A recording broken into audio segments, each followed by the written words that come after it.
We are back. 7 Days of Wisdom, episode 17, February 28th, 3:42 p.m. Sunday.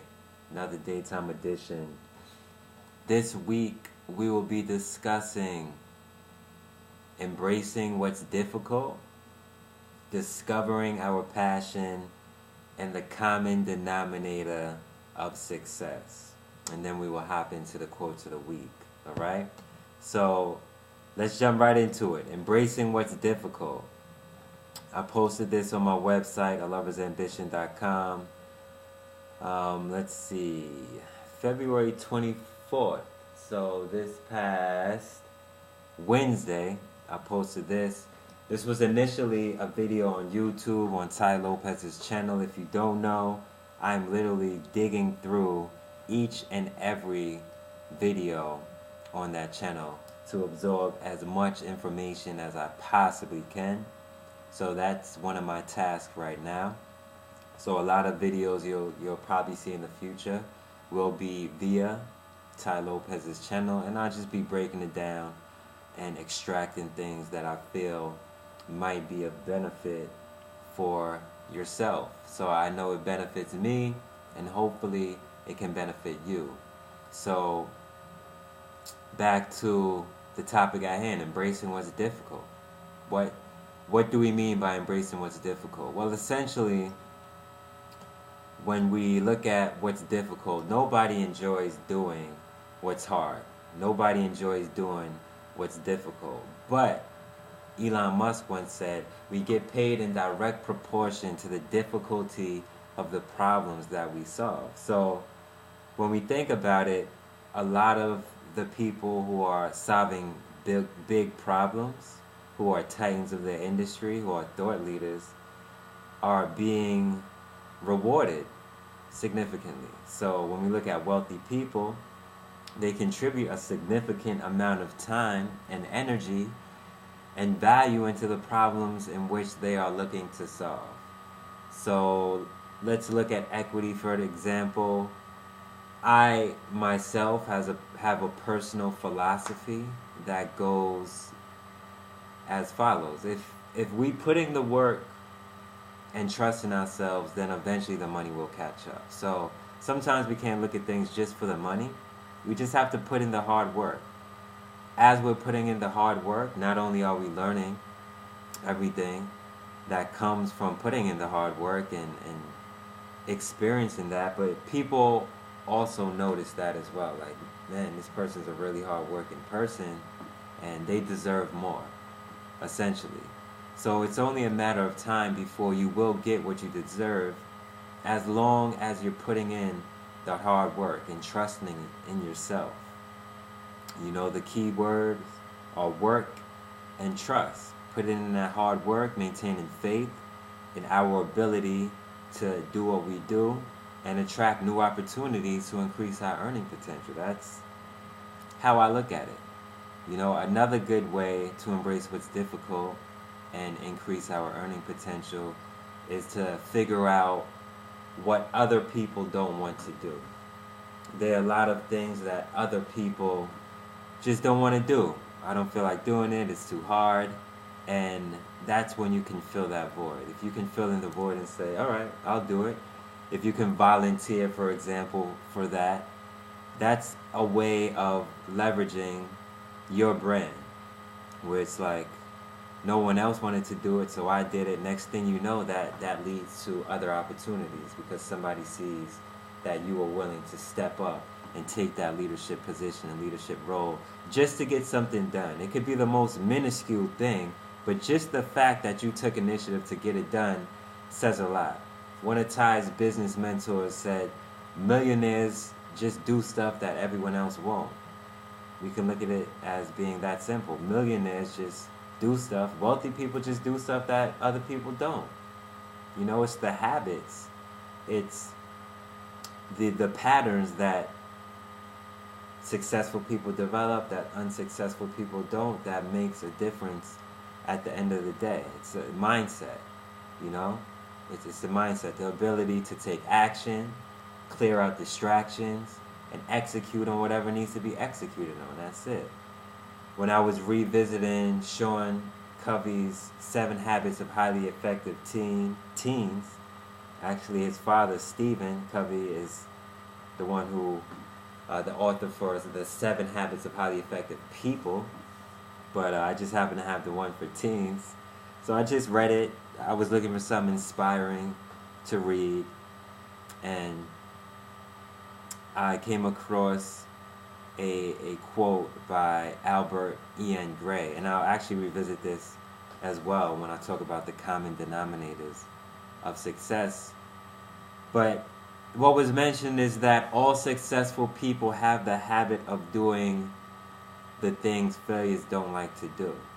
So essentially this aligns right alongside of the quote of what Ty's mentor told him. Millionaires do things that everyone else won't.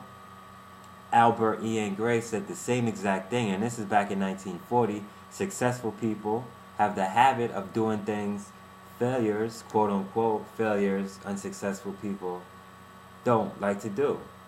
You know?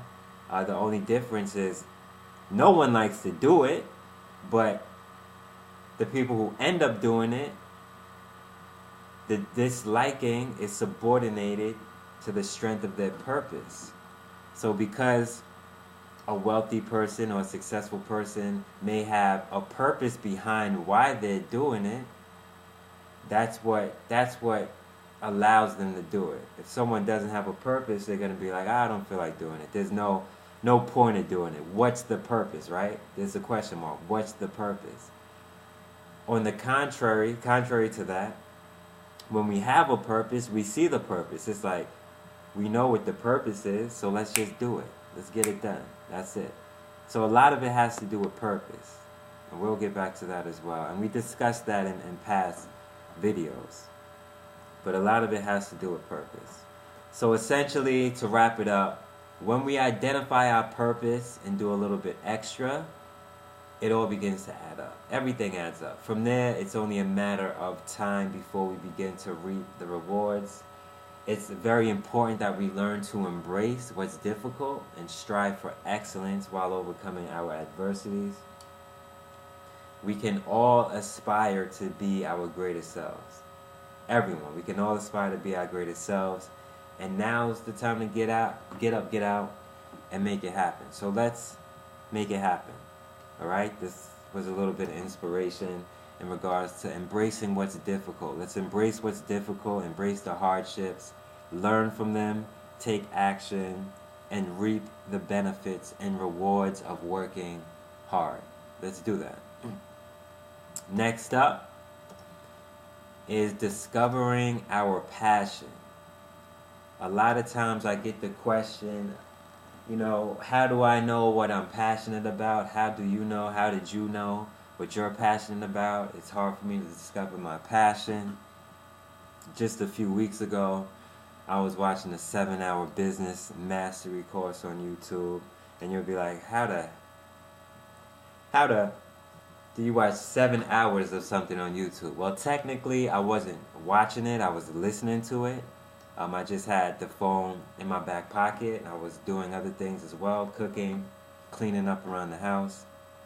But I was absorbing the information, and one thing that really stuck out to me is the fact that a lot of people need help discovering their passion. We need help discovering our passion. So if you're asking yourself this question now, how do I discover my passion?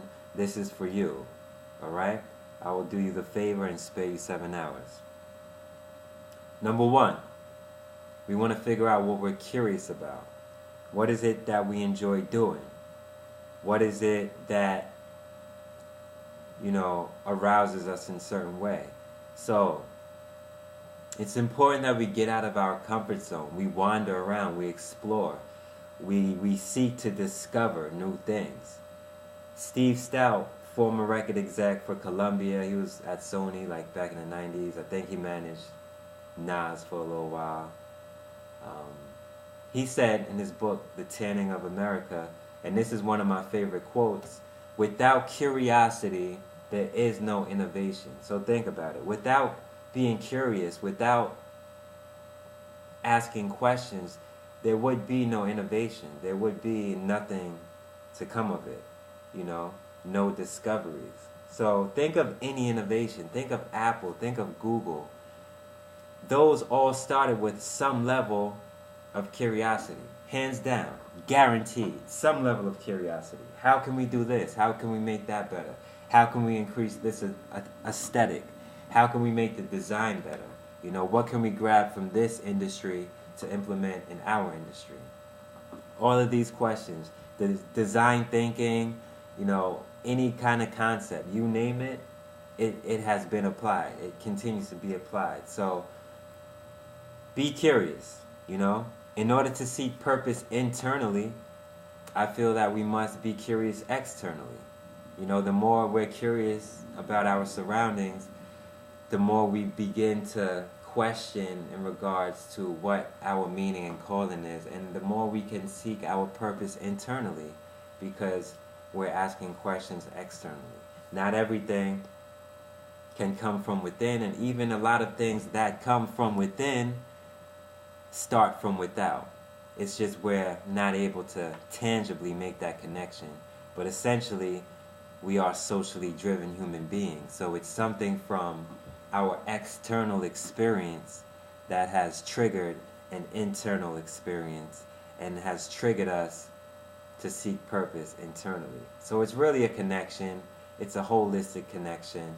It's a matter of paying attention to everything externally and internally.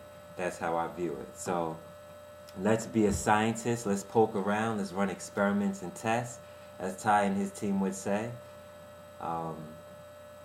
The only way to differentiate what it is we like and what it is we don't like is to experiment.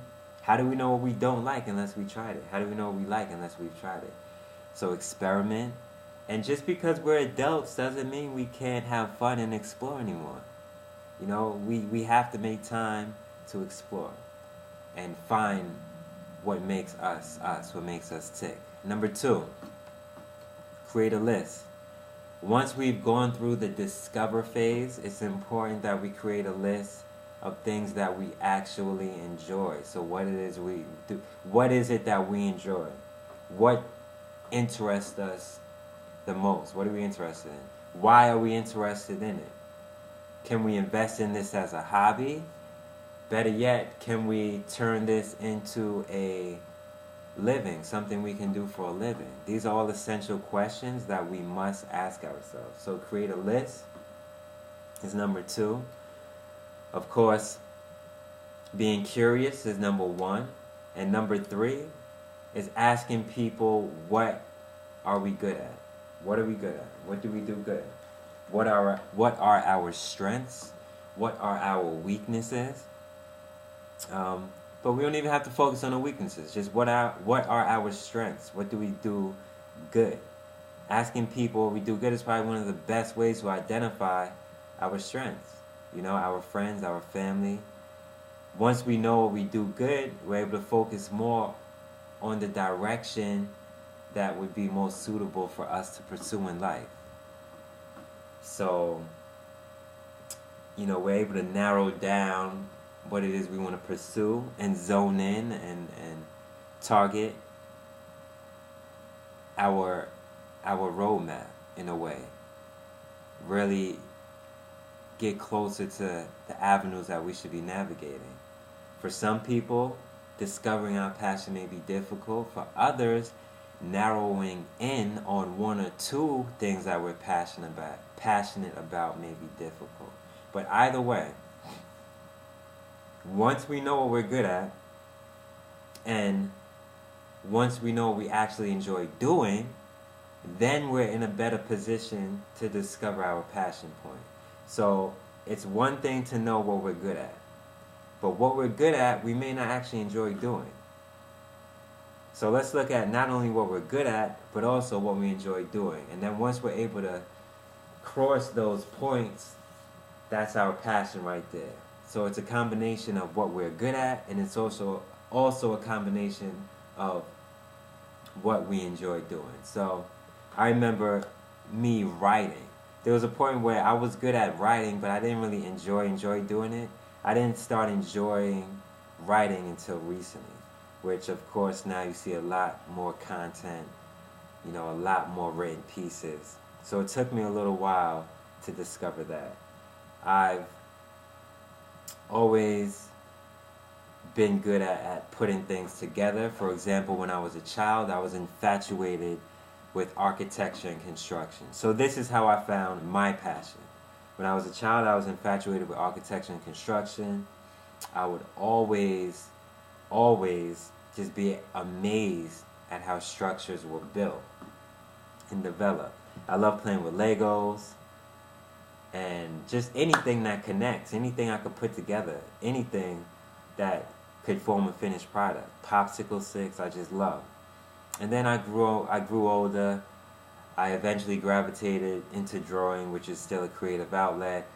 I gravitated into playing a lot of sports, football, basketball, when I was living on Staten Island. And then moving out to Jersey, I eventually got into creating music because my father's a musician. He always had studio equipment around, so I tapped into that. So these were all outlets for me. Today, my creative outlet essentially is a combination of everything I did growing up, everything I did in my childhood. So instead of connecting Legos and building blocks, now I'm connecting people and building brands. I'm building relationships. You know, I'm developing ideas.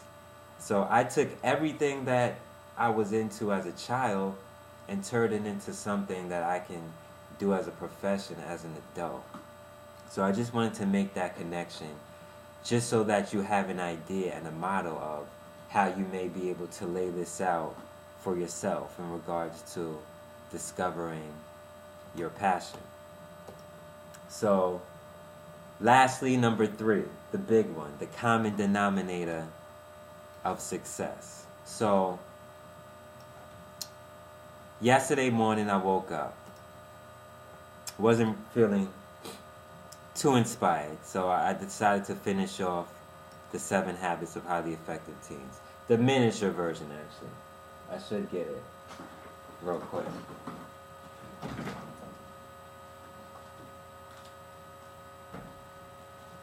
So it's not even the big version.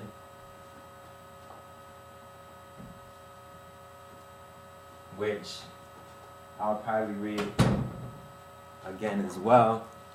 It's not the big version. It's not this one. It's actually this one. I just wanted something real quick to read, so I kind of cheated.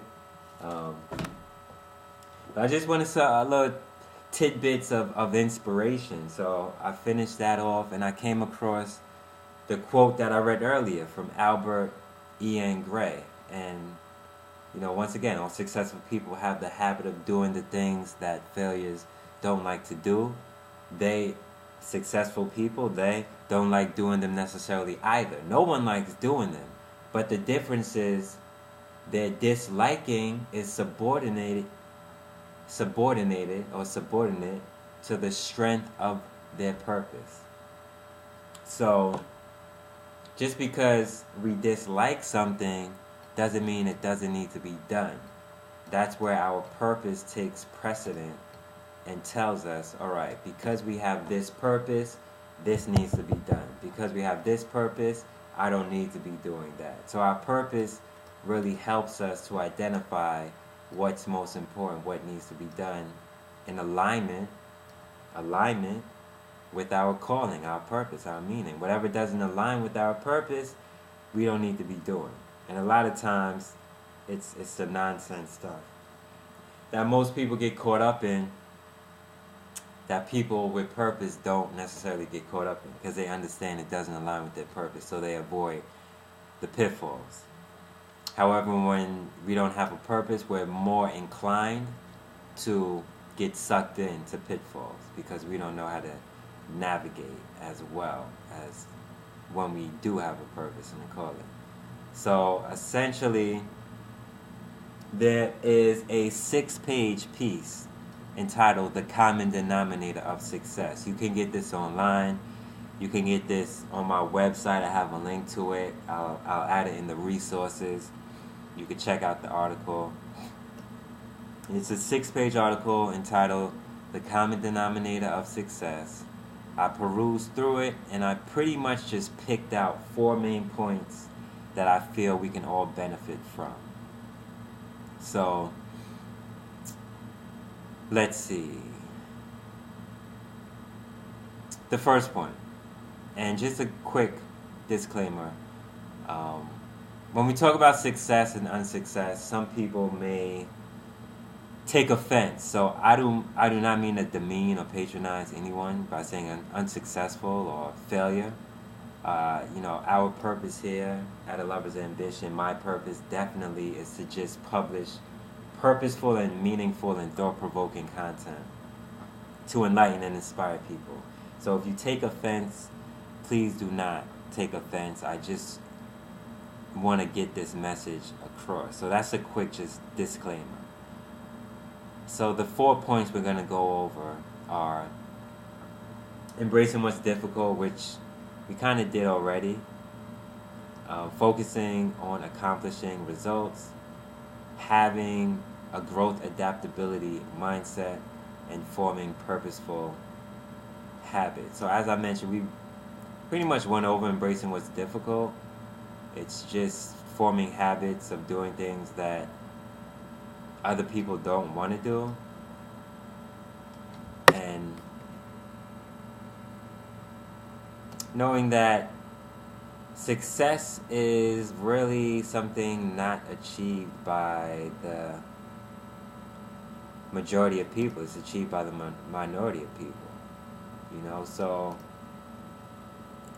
it's a bit unnatural to follow our natural likes and dislikes, and merely just being guided by that. We do have to practice a certain level of consciousness when it comes to telling us that, all right, although we don't like this, we still have to do it, just because in order to get to where we need to get, this has to be done. So that's one of the big differences in regards to people who essentially get things done from those who do not. And that's embracing what's difficult. Just being able to make that judgment of telling yourself, yes, this is hard and difficult, but it has to be done, so I'm going to get it done.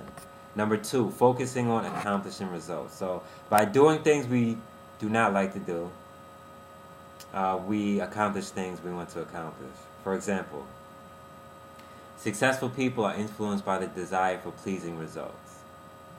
Alright? We are results oriented. The process that may be uncomfortable. The process doesn't matter as much because we know we're going to experience a level of being uncomfortable, but because our eye is on the results, we're willing to get through the process to achieve the result. On the other side of that, unsuccessful people are influenced by the desire for pleasing methods. So by the actual desire for the process, a pleasing process.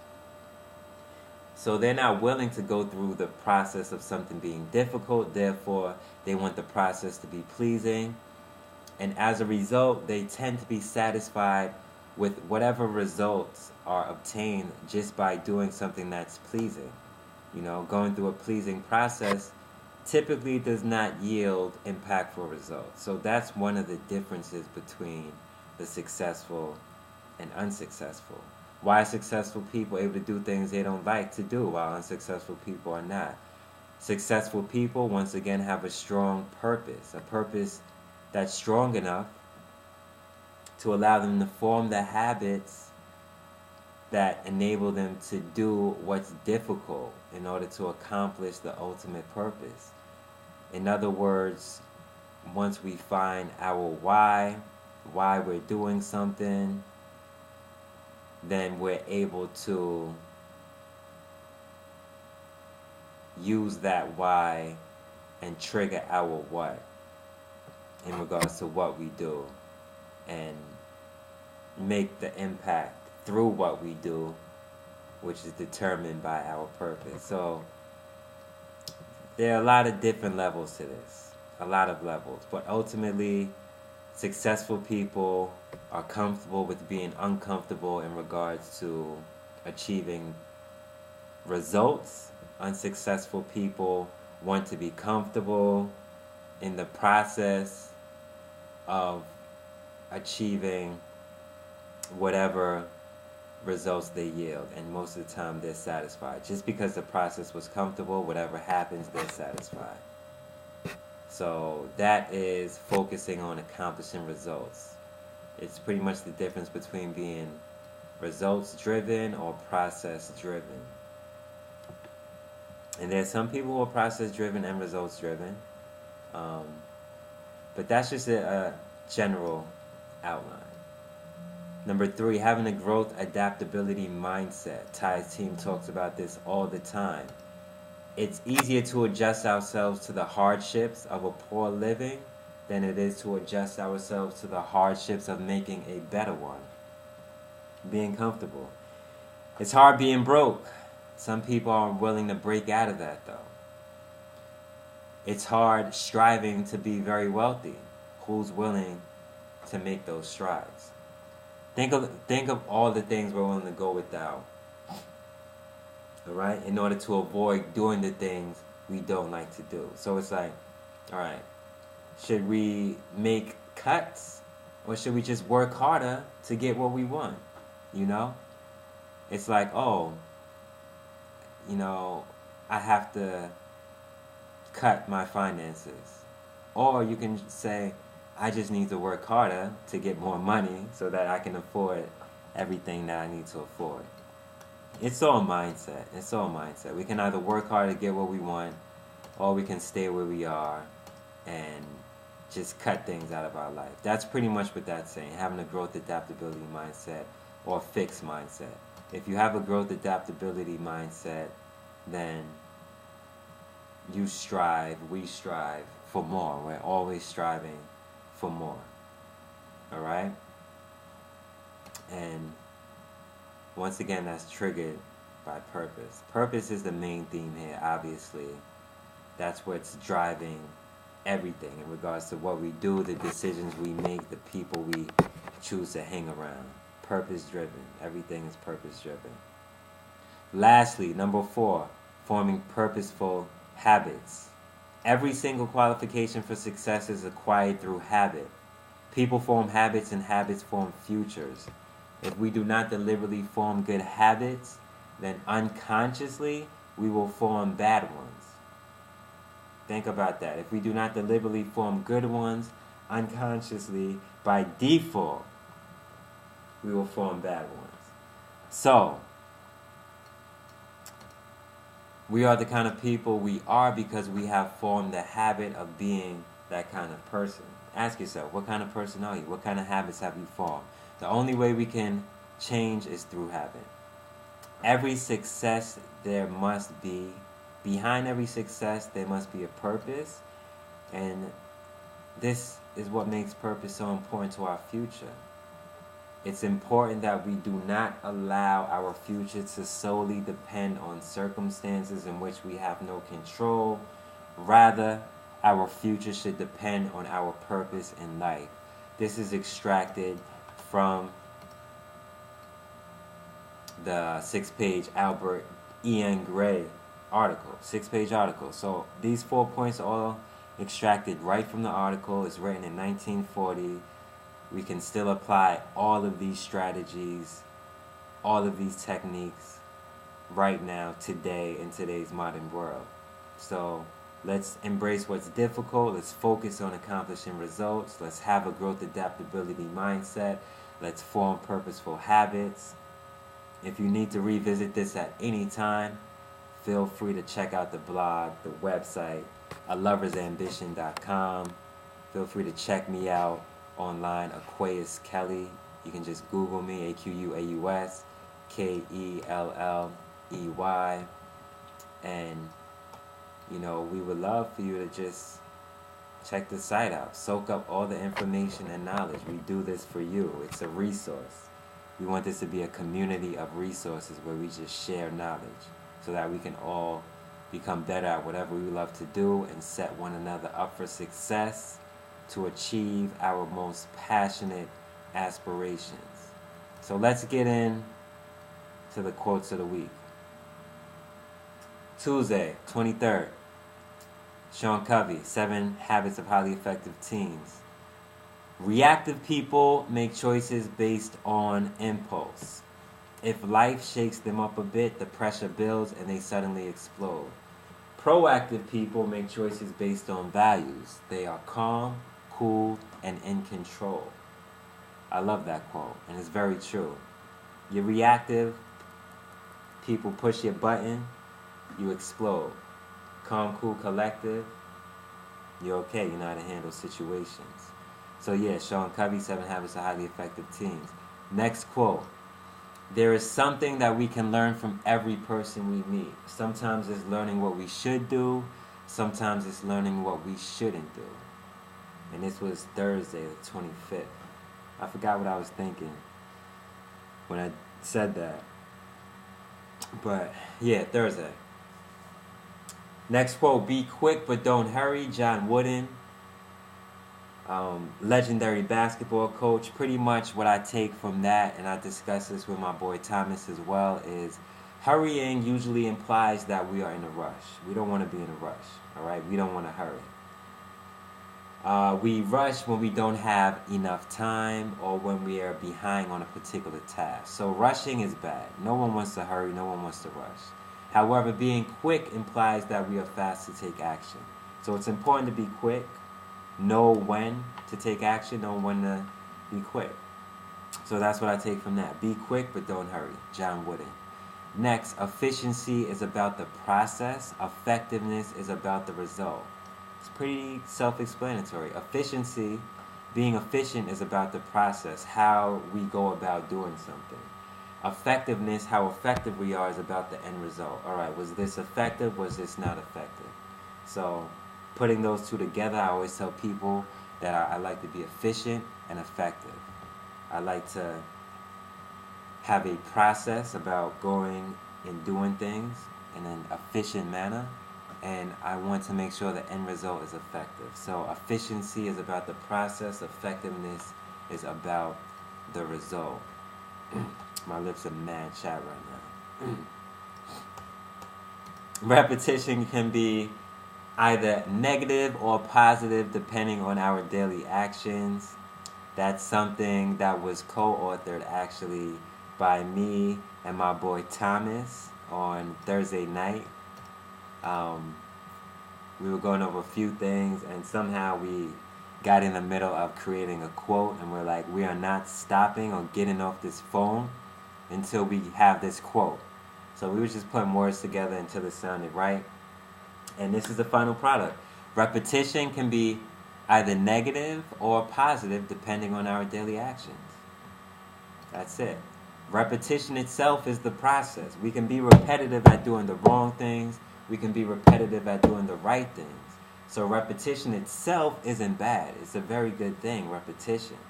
You know, it's a process. However, depending on the direction, it can be either negative or positive, depending on our daily actions. All right? So that is that. A Lover's Ambition. X, Get Up and Get Fit. Thomas Johnson. My homeboy. Family. What's going on? Next quote. So many men work hard without succeeding, and so many men succeed without working hard. Think about that. Let's make it modern. So many humans, so many men and women work hard without succeeding, and so many men and women succeed without working hard. It's very true. There are those who work hard without succeeding, and those who succeed without working hard. Let's go back to the common denominator of success. All right, let's analyze that and see what we can do differently to achieve and yield the results we want to achieve. So that's Albert E.N. Gray. Right there. Next up, John Wooden again. It's what we learn after we know it all that really counts. I got this off of the podcast with Brad Lomenick and Lewis Howes. which I posted on loversambition.com as well. And I'll throw in that link as a resource. How might we discover our purpose? So, yeah, John Wooden, it's what we learn about. It's what we learn after we know it all that really counts. You know, it's really being humble. No matter how much we achieve in life, no matter what we do in the world, on this planet, there's always more to learn. And the more we can learn, the more it counts. Let's practice humility. John Wooden. Brad Lomenick, kill it in the now, kill it in the next. Whatever we're doing now, whatever job we're in, just kill it. Do it the best you possibly can do it. And then from there, wherever you go from there, kill it again. Keep killing it. Wherever you are, just be the best at it. Be amongst the best. Be one of the best. I have the privilege of saying that whatever I've done, wherever I was at least one of the best, you know? I was at least a top performer. Whether it's working at Home Depot, whether it's teaching, whether it's my musical endeavors, whether it's identifying talent, whatever it is, I can at least say that within that circle I'm in, I am one of the best doing it. I would never say I'm the best, but I can definitely say I'm amongst one of the best. I don't mind being amongst one of the best and being around other great people as well. I definitely don't mind sharing that space. I love being around other great people who do it. So, kill it in the now, kill it in the next. Sounds like it could be in the song, actually. Lastly, in order to seek purpose internally, we must be curious externally. So that's what I said earlier. In order to seek purpose internally, we must discover and be curious externally. See what the world has to offer. See what the world has to give us. And that will help us to seek purpose internally in regards to our relationship with the outer world and what our purpose should and could be. So that's it. 7 days of wisdom. I think this is the longest one yet. 37 minutes, almost 40 minutes. I'm just talking, which is crazy. But yeah, that's it. 7 days of wisdom. Episode 17, February 28th. It's the end of February, last episode for February. We are going into March. And leave questions, leave comments. Let's interact. Shoot me some messages. What do you want to hear? What do you want to discuss? Let's build this community. Let's align our minds. Let's achieve the things we want to achieve in life. Alright? So I think that's it. We're signing off. Aquaus Kelley. See y'all next week. Peace and love. Have an impactful week. Peace.